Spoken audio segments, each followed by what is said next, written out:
Robin Hood Radio presents the commentary of Don Morrison.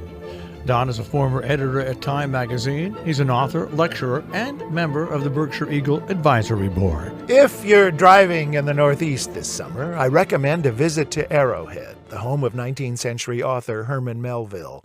It's in Pittsfield, Mass., less than 3 hours from New York City and Boston, and smack in the middle of our current national crisis. Arrowhead is where Melville wrote his 1846 masterpiece, Moby Dick, and, 5 years later, a little-known but very interesting short story. It's called I and My Chimney, and it's inspired by Arrowhead's enormous fireplace.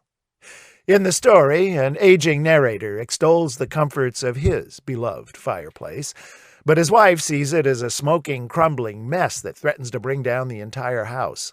The story follows her attempts to decommission the chimney and his to preserve it.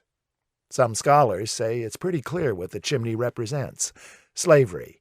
Melville was writing only 4 years before the Civil War, and he knew that so-called peculiar institution was undermining not just the South, but also the Republic. His narrator, possibly a transplanted Southerner, realizes the chimney is a danger, but he can't bear to lose that comfy companion, especially to a reform-minded busybody like his wife.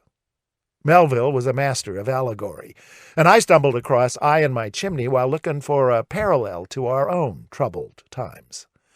A stubborn political right and its hand-packed Supreme Court is dragging us back to an era when white men were masters, minorities were invisible, guns and God were revered, women and gays not so much.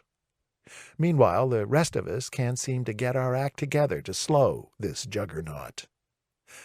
Melville opposed slavery, but he was also a realist.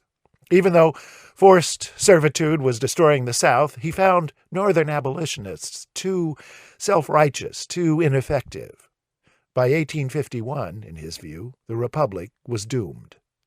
He was right, but the story stops short of civil war.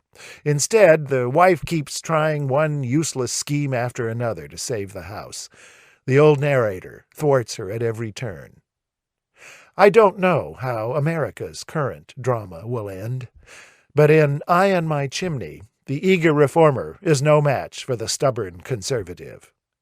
Today, Arrowhead still stands, as does that chimney.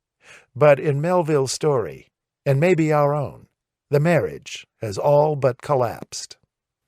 I'm Don Morrison. Don Morrison is an author and editor. He's taught at universities in the United States, Europe, and Asia. He's the European editor of the British magazine Port and a member of the Berkshire Eagle Advisory Board. He lives in Paris, Miami, and in Berkshire County.